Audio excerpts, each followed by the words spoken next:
家好，我是清华大学的计财系的教授马瑞成，我也是今天的这个主持人。我们今天很荣幸的邀请到前任的美国房地美的前任的 CEO、前任的总裁 David 来参加我们清华大学的一个国际论坛房地产的一个非常非常大的一个研讨会，来做我们今天这一个论坛的 keynote speaker。那今天有这个机会呢，请这个 David 来跟我们聊一聊他自己，同时有一些问题想跟他做一些请教So David, could you just briefly introduce yourself? Sure. Who you are and where you come from, your background? Happy to, Richard. And,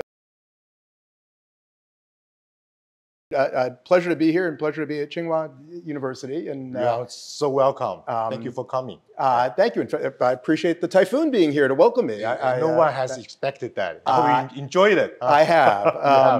The landing, everything is exactly wonderful hospitality. But to me, David Brickman, currently the CEO of a company called New Point Real Estate Capital, yes. a non-bank specialty finance company focused on financing all types of commercial real estate, but particularly focused on providing capital, both lending and investment management, for all types of housing-related assets, particularly rental housing. Rental houses. Which we would call multifamily. Exactly. In the U.S., we would say multifamily and rental housing almost synonymously. But CEO of that company, we had been the fastest-growing company in the U.S. in terms of commercial real estate finance. Commercial also? We do some other commercial. I see. I would joke that we think the fastest growing until interest rates started going up, and then we were the slowest declining. Wow. But a little joke. But before being at New Point, I spent 22 years at Freddie Mac. Wow, Freddie Mac. One of the government-sponsored enterprises in the U.S. Maybe we'll talk more about it. Sure. But had the great fortune of having run the multifamily business there for about 10 years. I see. Grew it significantly, introduced a lot of new products. And in return for what I did, they asked me to be CEO, which I did for 3 years, got to run the whole company, which... it's a tough job, huh? I think the multifamily job at times was even tougher, but... but you had more employees back in Freddie Mac. Right? I did, and I don't know if I'll have another opportunity in my life to say we had a $3 trillion balance sheet. $3 trillion balance sheet. And while I was there, I actually was there through COVID, and certainly that was one of the more impactful things in my life as far as running a company like that through the COVID challenge. But that's a little bit about me. Thank you for your introduction about yourself. And we do have a few questions, a few things we would like to know, and maybe also want to hear your opinions. So may I ask you a few questions? Please go ahead, Richard. I have this little cheat, but make sure I ask the question to the key point. All right. We'd like to know that are there important differences and similarities to working while in a private and quasi-government and federal institutions? What are differences and similarities? Sure.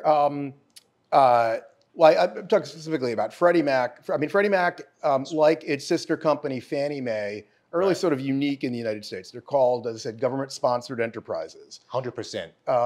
Well, they're not government, to be clear. They are government-sponsored. And that is, they're sort of... somewhere in between? In between, exactly. They have government support.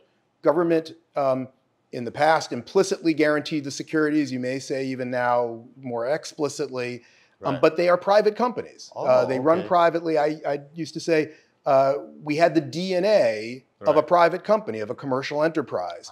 And that's actually part of what makes them successful is they really think and act like private companies. But what's different is they have a mission.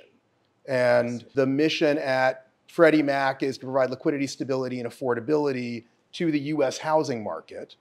Sort of different things, but very important. And given the size of the organization, you kind of understand that. I mentioned before, $3 trillion. I mean, they play a critical role. Freddie Mac plays a critical role in the U.S. housing market by providing that sort of stability and kind of keeps the market functioning well. And I think what's a little bit different, sort of, there's certainly government enterprises. They're very focused on kind of, if you will, allocating resources, whether it's actual dollars or credit. As I said before, Freddie Mac it's a private company, but with a mission. And because of that mission, that kind of creates a sort of a unique kind of balancing act in terms of you are trying to earn a reasonable return for your shareholders, even if your shareholder is the U.S. Treasury Department and U.S. government. They want you to make money, huh? You do, indeed. That's very foremost in mind. Right. But at the same time, you're thinking, but we need to be able to serve that mission. And in recent years, a lot of that has been around housing affordability. What can we do to improve affordability, either in one of the businesses, in the single-family business, to provide access to home ownership, or in the multifamily business, again, the business I ran earlier in my career, to help provide more affordable rental housing for U.S. households. So you think about the mission, you think about how you are indeed trying to earn a profit, and then because you do have the government backstop, the other part of it, sort of the three legs of the stool, is you care a lot about risk. Definitely. Every institution does, but in a place like Freddie Mac, where you're so large, you do create some systemic risk, and you are monoline. So you're really just in housing. You have to be particularly mindful about how you think about risk management. So those are sort of the three things that sort of really kind of make for the psychology of a GSE. Again, government probably a little more focused on, do we allocate things appropriately? Right. Private company a little bit more thinking of, how do we make, a good business? Exactly. Maximize the profit. Yeah, exactly. Maximize profit. They will think about risk management, but I think they think of it more just in terms of, we don't want to lose money. We want to make appropriate kind of investment decisions. In the case of a Freddie Mac, and you think about that, but then you also think about the broader market and stability of the market in terms of risk. David, so how do you build a corporate culture as a CEO? There's a lot of ways you can, and it really depends on the company. And I may talk about two very different companies. I mean, the one I ran before, Freddie Mac, huge, special purpose, and the one I'm running now, Newport Real Estate Capital, specialty finance company, smaller, a little bit more nimble. But sticking with Freddie Mac first, and as I explained before, really unique in terms of its size, multi-trillion-dollar company, big size, really, lots of money. Exactly, and really part of the market. Also happens to have a very heavy degree of regulatory oversight. So there's a lot of people who look closely at everything that's done there. So that creates a degree of bureaucracy, unfortunately. I mean, just a lot of oversight. It's appropriate given how important an institution it is.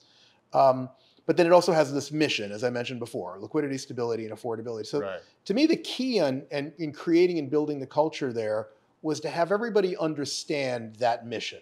To understand it, to understand how important it was and how valuable it was. Because it meant a lot to all of the employees to realize that they were part of something bigger, that they were part of doing something positive for the U.S. housing market, for all kind of U.S. households, whether in terms of people who might buy a home and be able to provide the ability to buy their own home, or in terms of renters who are able to rent an apartment more affordably, in part because of the activities of Freddie Mac. And so the challenge was always to connect the dots for every employee in the company between what they did and what the company's mission was. And that meant, obviously people on the front end of the business who do transactions could kind of see that, if they're the ones who are making loans and or making investments. The challenge was to make sure everyone, whether they're in the IT department, the accounting department, any part of the company, they see that what they do from day to day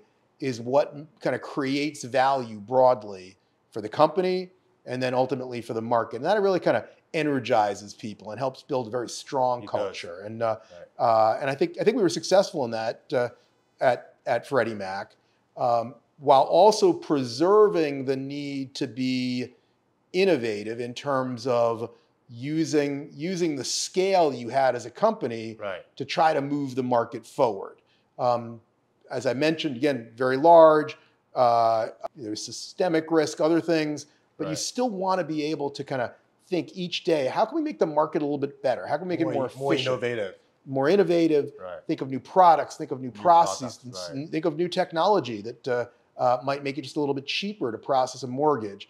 And so you want to kind of simultaneously have everyone thinking about, we have this unique ability, given our size and scale, to push push change, to push innovation. Right. And we have this mission to kind of make the market a kind of a better place for all, again, renters and owners. And to me, that was core to the culture, is kind of having people see those things. And Right. like I said, I think we were successful at that. It's a contrast a little bit to the company I run now. We're much smaller. What's the difference? So Freddie Mac, huge, highly regulated, Right. almost part of the infrastructure of the Right. housing market. It The is. company I run now is a small specialty finance company. Right. I used to use the term, so at Freddie Mac, we're really a market maker. At Newpoint, we're a market taker. We look for opportunities, and we also, I mean, we try to do good. We try to add value to the market, but we're really kind of able to do is move a little faster. We're a little bit more nimble. We're not nearly as heavily regulated. And so see those kind of niches in the market where there's an opportunity to kind of deploy capital, to make attractive returns, to do something that's going to be positive. And so the culture where we are now, really more about being entrepreneurial, being nimble, being able to kind of get to market quickly. I mean, innovation, I'd say, is kind of in both places, but it's sort of a different type. Innovation where I am now is kind of a little bit more focused on sort of opportunities in the market. And both, I emphasize a little bit the two because they're different cultures. And that's a little bit the nature of, I think, any institution is the culture has got to be reflective of the organization and where you are and what your challenges are and what your objectives are as an organization. And so I think building the culture that stems from the company and kind of what it stands for, what its purpose is, down through all of the people in it and all the stakeholders, so they can kind of understand and appreciate what's our purpose and how do I fit into it. I see. Thank you. David, Taiwan does not have a formal rental market. And how does U.S. market work? And how does it improve the efficiency and attractiveness of renting versus owning? That's a great question, Richard. And I think a lot about this. As I mentioned earlier, running the multifamily business and really having been involved in building the multifamily business at Freddie Mac, it's something I care deeply about. Multifamily in the U.S. is used somewhat synonymously with a formal or institutional rental housing market. And what we mean by multifamily typically is institutions owning, developing, managing large apartment communities, apartment buildings, other complexes. Yes. And the distinction is these are not individual units. This is the whole complex. And the real advantage of it from a housing policy perspective is this enables capital to flow into the segment in a way that can be very efficient that individual kind of informal rentals are not. So a large development company or a large multifamily owner, operator can do development at kind of a lower cost than smaller developers. Yeah, of course. They can attract finance. They can raise capital around the globe in various vehicles. They can finance the property really using institutional debt markets, and they can manage. True. A lot of the large management companies that manage apartment complexes, multifamily in the U.S., manage tens, in some cases hundreds of thousands of units. And it's a much more efficient operation. Large scale. It's large scale, and it allows a much higher quality product. So the actual apartments are very high quality, high level of finishes, maintained well. And so there's not a quality differential between kind of an owned housing and rental housing, which gives households sort of better ability to kind of choose what works better. And probably as important is in all these ways in which the cost is lowered. So if the developer can develop more cheaply, can raise capital at a lower cost, can manage more cheaply, this is going to contribute to a little bit more supply. Definitely. Because you have global capital that's saying, this is an attractive investment. I'd like to invest in it.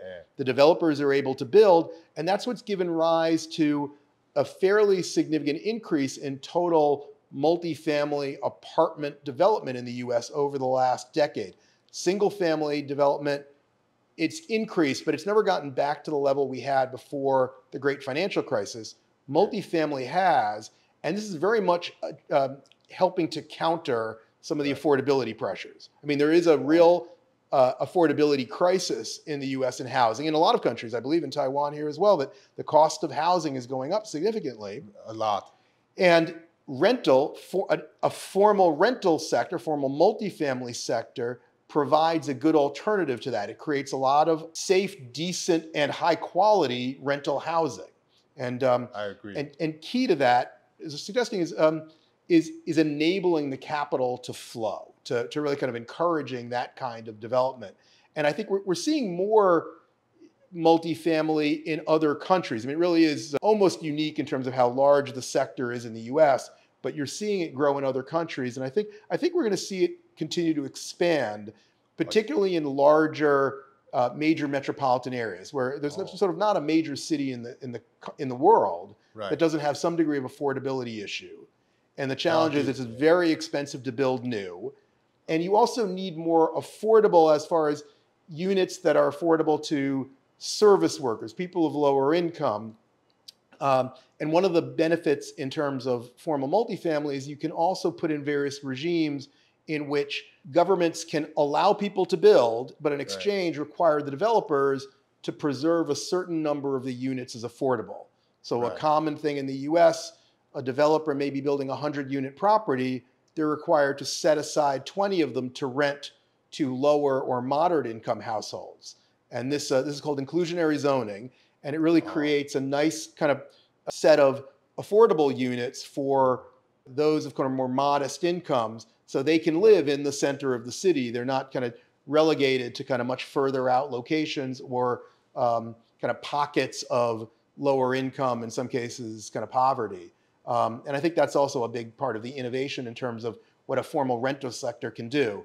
And again, the key to all of that is what they're doing is they're building it for multifamily, so it's not a different quality. It's not just the oldest housing stock. This is new developments that are built for rental housing. Thank you, David. You're welcome. So David, this last question is for our students, for our youngsters. And we'd like to ask you and to hear your opinion. For students, what skills and knowledge are most useful for them nowadays? And for their first job to start with, and what is consulting firm, financial institution, and private investment company? And what are the differences, and then what would you recommend them to start with? Sure. Good question, Richard, and both parts of it. Right. Maybe starting on the beginning, as far as what's kind of the most important in terms of skills, I'll start with the obvious, which is pay attention in class, learn the tools, the techniques, the principles of all of the basics. Finance, accounting, management. Pay attention, do your homework, all those things. Yeah. But I think beyond that, I think the critical thing is to understand how business is done, how it's conducted. Exactly. And I'm a real estate person, think primarily of that. I think it's true in any other field, which is a lot of how the market is structured, a lot of how things actually get done have sort of unique attributes, unique characteristics, in different ways and in different places, different property types if you're in real estate. And I think it's really critical to understand that, even as a student, to understand here's the theory, here are the tools and principles, but here's how it actually works, how it actually happens. Right. And encourage anyone, students at any other university who are looking about careers in business, to try to learn more about how deals are done, business is conducted, talk to practitioners, people who are actually actively involved in the market. Because I think that gives you a different perspective, and one that's very useful in terms of making that transition to the workplace. I agree. You get great tools at university, no two ways about it, but sometimes you don't always get that insight into this is how the industry actually works, how the business is done, exactly. And that really gives you some insight even into when you look at data or you look at market structure before, how markets are organized. A lot of that has its core at just the day-to-day of how do people transact, how do they make deals, how do they do business. So encourage all the students to kind of reach out if they know people, and certainly to the school to encourage that visibility into the world of kind of a practical application of tools that you learn. I think you also asked about sort of the various different fields: consulting, investment management, finance, right. And I mean they're all great areas, and encourage any young person kind of experiment a little bit, see yes. what you actually like. Right. And I think certainly in real estate, one of the great things is kind of, you can move from one to the other. A lot of people start in finance and then go into an investment management, or yes. consulting and then go into finance. I'll give my 2 cents, having worked in all 3 of them, that the benefit of a consulting environment and working for a consulting firm, you get much broader exposure, kind of a different number of institutions, and here we're talking about transaction types and activities, but you don't get as deep because you're advising someone else. You're giving them recommendations, you are proposing things, right. but you're not the one who's actually doing it. And so it's always, I kind of always think of it as very broad, but sort of shallow. And contrast that to the other side of investment management. More focused. Very focused, exactly. And deal by deal. Deal by deal, and I mean, depends on what your strategy is. But right. even if it's a huge company that invests in a lot of things, you may be in one department. Right. You're looking at, multifamily is my thing. So you may just be in, I invest in multifamily projects in New York City, right? And right. so it's fairly narrow that you look at. Now you become maybe an expert in that. You learn more about it. You roll up your sleeves and learn how to get deals done. And so you'll have that kind of on the ground knowledge, but it'll be a little bit more narrow, and you won't really kind of have as much exposure to the broader market. Not as much. And to as many different things. And then I think of kind of finance as being a little bit in between. Right. Finance, you do see a lot. Anyone who's working like as an underwriter, as a processor, anything in a right. finance company, you're going to see dozens or hundreds of transactions in a given year. So you get a little bit more breadth. You'll still be generally in one industry. And certainly you'll have a better sense of kind of where what you're doing fits into the market. And so it's a little bit in between the 2 things. That said, I think part of really what's best for anyone is kind of their own personality. What do they like doing? And that difference between, do I really want to be the one finding that one opportunity? That's probably an investment kind of person. Right. Or do I want to think more about, I love different problems and helping people solve problems, and that might be more consulting. And again, finance is a little in between. But I think it's finding what makes most sense for you and what you find that you're best at doing. Thank you. You're welcome. Thank you so much. And David, thank you for coming. And thank you for taking our interview. And we hope that you will enjoy the rest of your Taiwan stay. Thanks a lot. Thank you, Richard. It's been a pleasure.